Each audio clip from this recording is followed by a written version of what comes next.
तो इस video lecture में हम लोग एक्सरसाइज 4.3 के क्वेश्चन नंबर 9, 10, 11 ओके 3 क्वेश्चन हैं। इन तीनों क्वेश्चन को डिस्कस किया जाएगा। ओके तो चलिए, तो सबसे पहले क्वेश्चन को पढ़ लिया जाए। तो बोला है 2 पानी के नल एक साथ एक हौज को 9.3/8 घंटे में भर सकता है। बड़े व्यास वाला नल हौज को भरने में कम व्यास वाले नल से 10 घंटे कम समय लेता है। प्रत्येक द्वारा अलग से हौज को भरने में के समय ज्ञात कीजिए। बहुत आसान है। देखिए, पानी के 2 ठो क्या है, हौज है। पानी को भरने के लिए 2 ठो क्या है, हौज है। समझते हैं जी। एगो ये नल हो गया, ठीक है, एगो नल ये हो गया। तो एगो का व्यास चौड़ा है तो इससे पानी थोड़ा ज़्यादा गिरेगा। हाँ, व्यास का मतलब डायमीटर। इसकी डायमीटर क्या है, थोड़ा ज़्यादा चौड़ा है। इसका व्यास कम है तो इसलिए थोड़ा कम पानी गिरेगा। तो ये समय ज़्यादा लेगा, ये समय कम लेगा। तो इसको मान लो कि ये जो है एक्स, ये छोटा वाला जो व्यास नल है, यानी कि छोटा वाला यानी छोटा व्यास वाले, मान लेना छोटा व्यास वाले है ना नल x घंटे में हौज को भरता है। तो बड़ा वाला क्या करेगा, उससे 10 घंटा कम नहीं लेगा। 10 घंटा समय कम ले रहा है ना, इसलिए बड़ा व्यास का मतलब डायमीटर है ना वाले नल x - 10 यानी 10 घंटा कम ले रहा है ना, इतना घंटे में हौज को भर सकता है। ठीक है, दोनों को पता चलेगा कि ये इतना समय लेगा, ये इतना समय लेगा। समझ आ रहा ना। तो दोनों मिल जाएगा, तो दोनों मिलकर उस हौज को कितना देर में भरेगा। तो दिया है टाइम हमारा, तो दोनों को 1-1 घंटे में लेके चलो। ठीक है ना, दोनों नलों द्वारा 1 घंटे में भरा गया भाग कितना होगा। चलो तो हम दोनों हौज द्वारा निकालते हैं। दोनों हौज को मिलकर दोनों नल द्वारा हौज को भरने में लगा समय कितना दिया है जी, 9.3/8 घंटा, यानी कि 9 × 72 3 75 8 घंटा। ठीक है, आ रहा समझो। अब ध्यान दो कि ये छोटा वाला नल जो है x घंटे में भर रहा है, यानी कि x घंटे में कुछ भाग भरेगा, पूरा भर दे रहा है। यानी कि x घंटे में टोटल भाग भर रहा है, टोटल पूरा। ठीक है, एक भाग है, एक भाग में पूरा कहते हैं। तो 1 घंटा में कितना भरेगा, 1/x। उसी तरीके से x - 10 घंटे में जो बड़ा वाला है वो 1 भाग भर रहा है। तो ये भी 1 घंटा में कितना भरेगा, इतना घंटा समय लग रहा है। तो 1 घंटा में कितना भरेगा, 1/x - 10। तो दोनों मिलकर 1 घंटा में कितना भरेगा, 1/x प्लस 1/x - 10। तो इसको भी पलटना पड़ेगा, 8/75। दोनों मिलकर 1 घंटे में इतना भाग को भर सकता है। ठीक है, दोनों मिलकर। अब इसी इक्वेशन को सॉल्व करेंगे, हमारा x का वैल्यू आ जाएगा। x × x - 10 का एलसीएम इतना होगा। x कैंसिल हो जाता है, x - 10 इसे डिवाइड करेंगे तो ये कैंसिल हो जाएगा, केवल x बचेगा। बराबर 875 यानी कि 8/75। ओके, x 2x समझ में आ रहा है, 2x और माइनस 10 अब बटा में x स्क्वायर और माइनस 10x बराबर में 8 बटा में 75। अब इसी को सॉल्व कर लीजिए।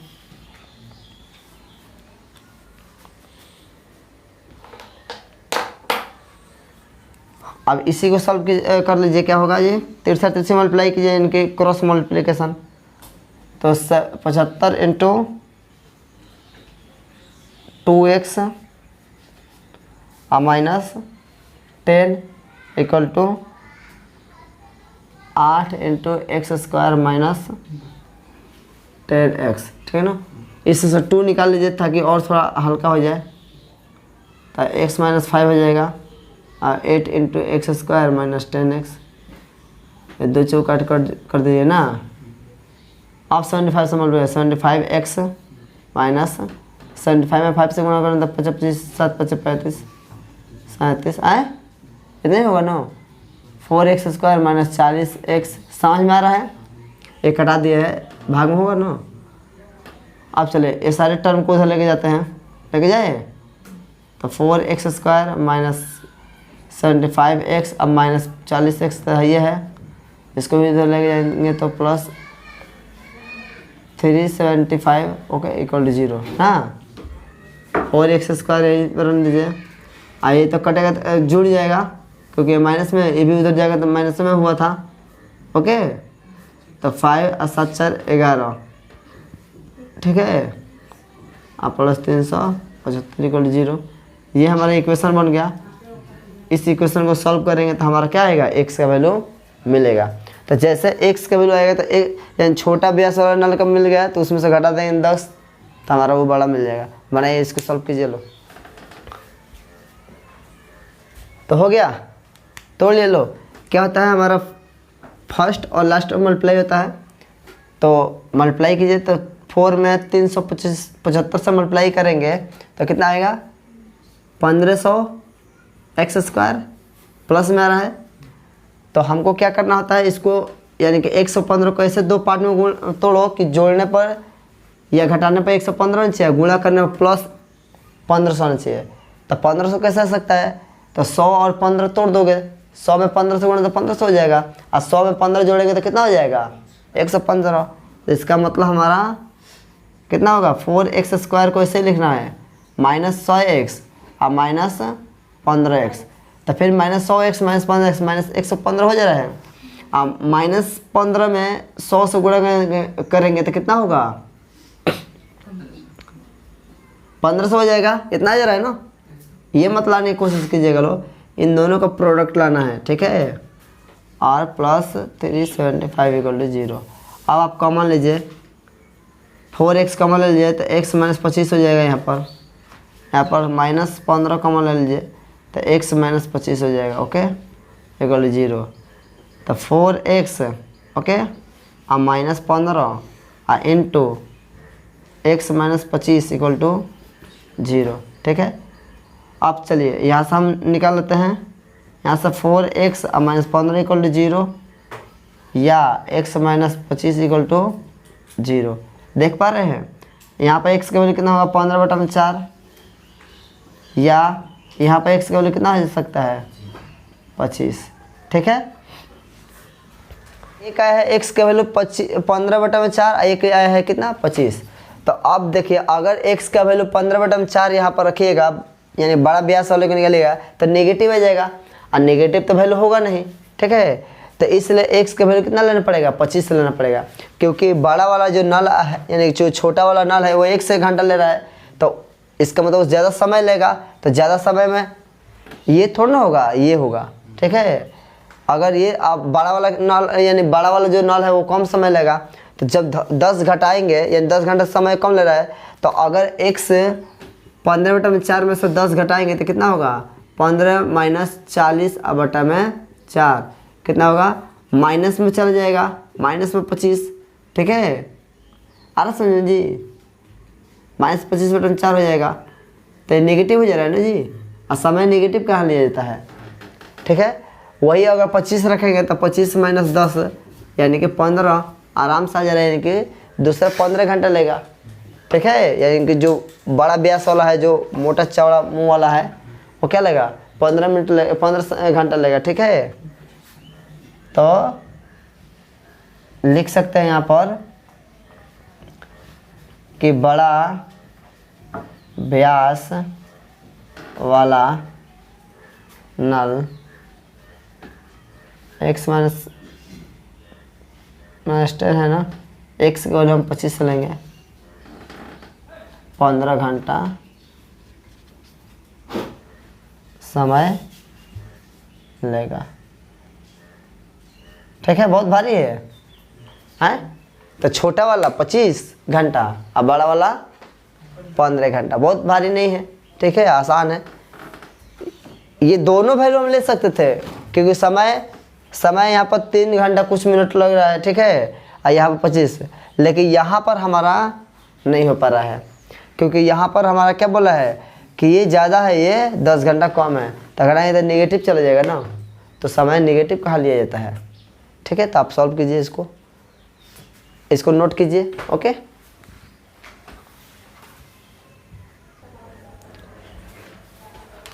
अब चलिए क्वेश्चन नंबर हम 10 को समझते हैं। ओके, क्वेश्चन नंबर 10, 10वां क्वेश्चन क्या कह रहा है, बोला कि 2 ट्रेन है, एक सवारी गाड़ी है और एक एक्सप्रेस। ठीक है, तो सवारी गाड़ी जो सवारी को लेकर चलता है, एक्सप्रेस थोड़ा फास्ट चलता है। ठीक है ना, वो सारे लोगों को नहीं बैठाता है। ठीक है, जो भी हो, तो एक एक्सप्रेस है और एक सवारी गाड़ी है।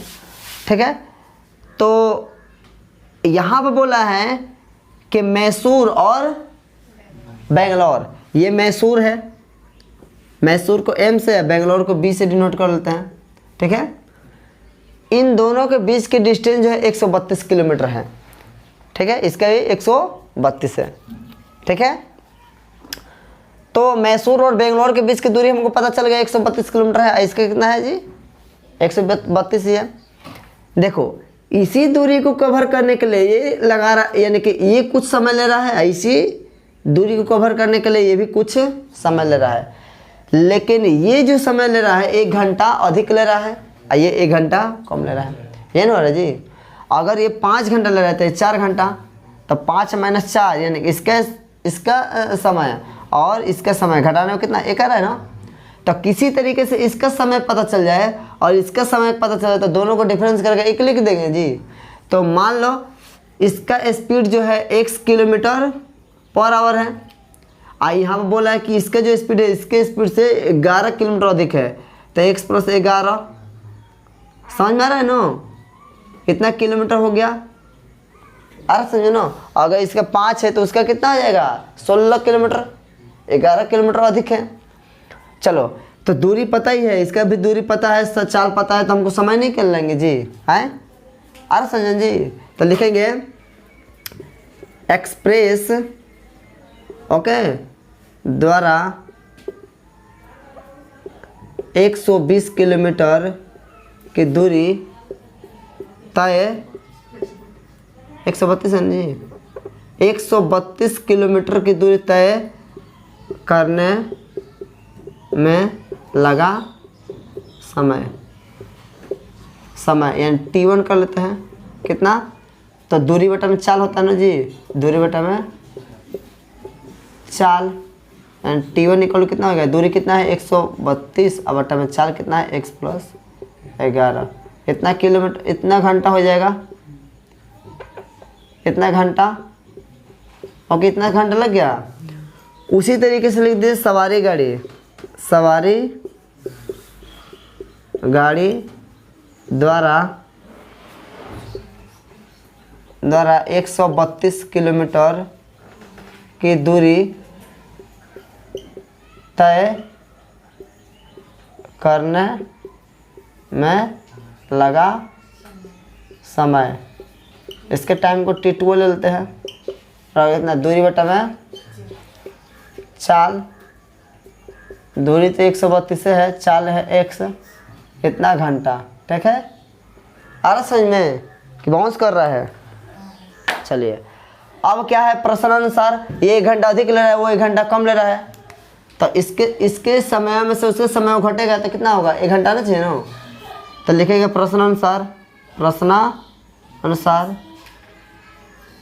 प्रश्नानुसार क्या बोला है कि ये 1 घंटा अधिक समय ले रहा है, तो इसके समय में से इसके समय घटा दो, यानी कि 11। समझ में आ रहा ना, यानी कि प्रश्न टी यानी कि T2 माइनस T1, ठीक है, वो बात आ जाएगा। ठीक है, अब चलिए बराबर में 1 घंटा, ठीक है, आ रहा है समझ में, 1 घंटा समय ले रहा है ना जी, यानी कि 1 घंटा का डिफरेंस हो रहा है, आ रहा समझ में ना। चलिए इसको सॉल्व कर लीजिए। इसको सॉल्व करने के तरीका आप लोग जानते हैं, x इंटू एक्स प्लस 11। अब यहाँ से डिवाइड करेंगे, सॉरी x से, तो उतना x प्लस 11 होगा ना, तो 132 इंटू एक्स प्लस 11 और माइनस, इससे डिवाइड करेंगे तो एक कट जाएगा, एक से हो जाएगा, तो 132 x बराबर में 11। सॉल्व करो तो 132 x और प्लस 11 से गुणा कर दो, 11 तो 22, 11 33, 34 35 36, 11 कम 11, 11 3 14, ठीक है, और माइनस 132 x, अब बट्टा में हो जाएगा एक्स स्क्वायर और प्लस 11 x बराबर में 1, कैंसिल हो जाएगा इससे। इसको उधर लेके जाइए, लेके चल जाए, यहाँ पर लिख लेते हैं, यहाँ पर दिख रहा है ना। चलिए तो वहाँ पर बचा कितना, 1462 बराबर में एक्स स्क्वायर और प्लस 11x, क्लियर। इसको उधर लेके जाइए, तो एक्स स्क्वायर और प्लस 11x अब माइनस से हो जाएगा ये, अब 0 0 इधर लिखो चाहे इधर लिखो बात, तो ये हमारा इक्वेशन मिल गया। अब आप इस इक्वेशन को सॉल्व करेंगे, इस समीकरण को सॉल्व करेंगे तो हमारा x का वैल्यू आएगा, x का मतलब इसका स्पीड पता चल जाएगा, उसमें 11 जोड़ देंगे तो इसका स्पीड पता चल जाएगा, ठीक है ना। अगर स्पीड नेगेटिव आता है तो उसको नहीं लेंगे, पॉजिटिव आएगा तो उसी को लेंगे। थोड़ा यहाँ पर मिस्टेक हो गया है, 1462 लिख दे, 52 होगा, ठीक है, 1152 आप लोग देख लीजिएगा, होता है थोड़ा थोड़ा मिस्टेक, ठीक है। तो 1452, ओके। तो आप लोग इस पर सॉल्व कीजिए। चलिए आप लोग इसको तोड़ दीजिए, अगर तोड़ने नहीं आता है तो आप लोग याद रखिए फर्स्ट और लास्ट में मल्टीप्लाई किया है, तो करने में कितना आएगा, माइनस 1452 एक्स स्क्वायर, और इसको तोड़ दीजिए। इसको तोड़ेंगे तो क्या मिलेगा, 1452 को तोड़ेंगे तो क्या, 2 7 14, 2 4 2 6 12, फिर 2 से 2 3 6, 2 6 12, 2 3 6, ठीक है। फिर 2 से 3 से 3 एकम 3 और 3 6 3 एकम 3, 11 11 121। अब देखिए 11 33 से कर लीजिए, अगर 11 2 22 22 44, तब आ जाइए 33 33 और 44 से मल्टीप्लाई करेंगे तो फिर 1452 आ जाएगा, और 44 में से 33 घटेगा तो 11 आ जा रहा है ना, आ जा रहा है ना। तो इसका मतलब यही दो फैक्टर बनेगा, तो एक्स स्क्वायर अब प्लस 44x अब माइनस 33x कर देंगे, क्योंकि प्लस लाना है ना, अब माइनस 1452 इक्वल टू 0। समझ में आ रहा है कि बाउंस कर रहा है? इसको मिटा लेते हैं।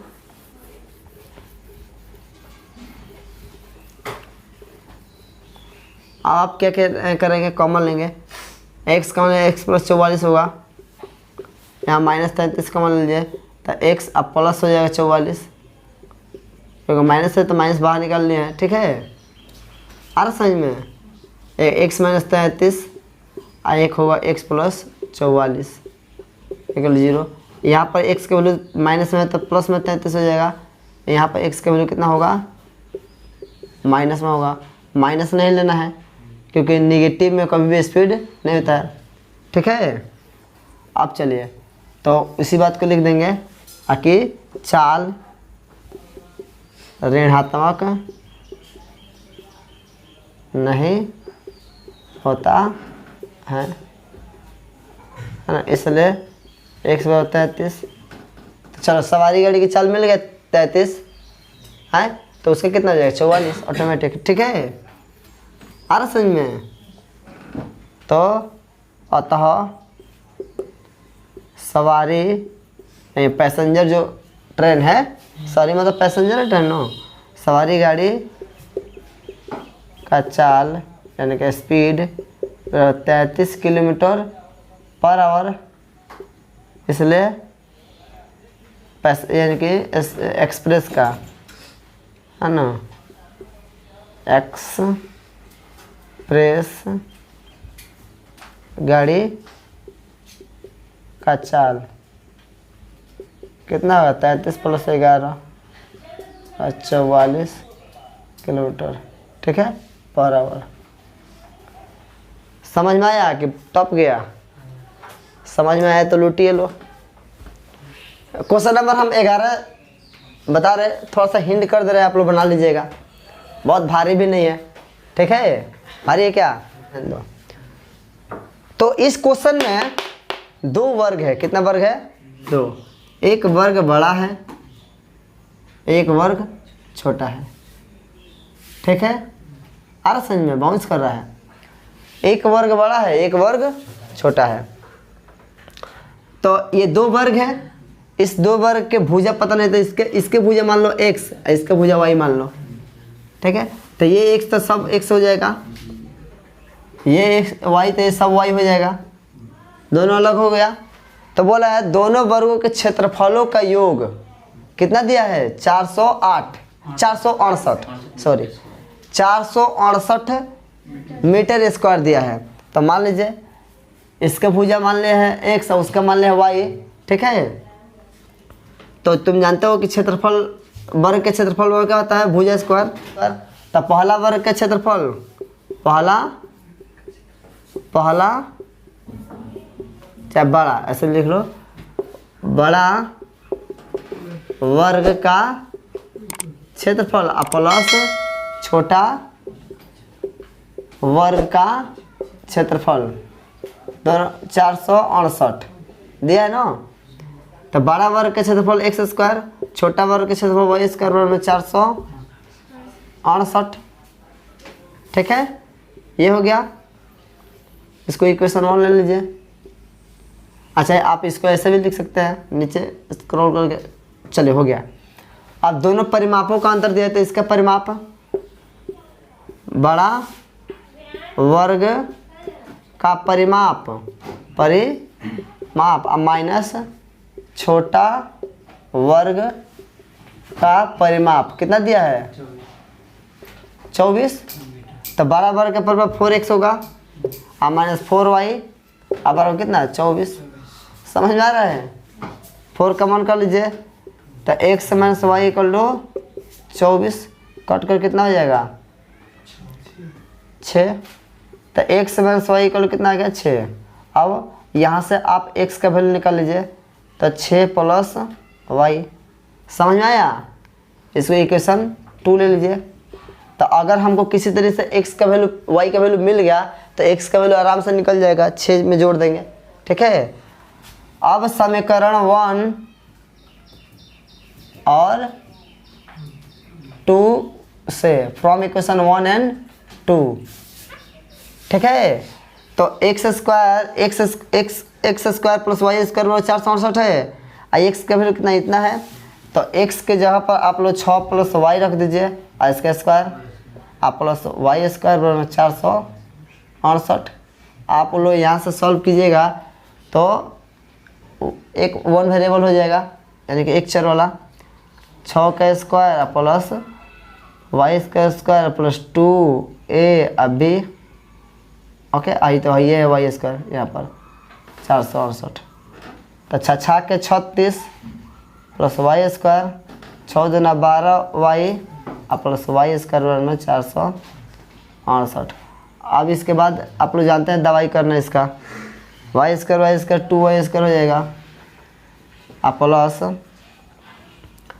12y, ठीक है, प्लस 36 और 468 को इधर लाओ और 0 हो गया।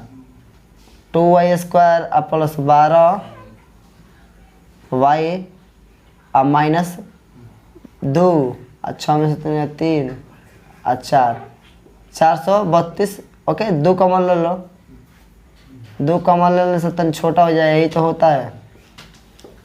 2 4 अब 2 कम 2 छक 216 equal 0। Y square minus 6y और माइनस 216 इक्वल 0। माइनस प्रश्न देख लो इन्होंने, गड़बड़ाइल नहीं है नु, ठीक बा।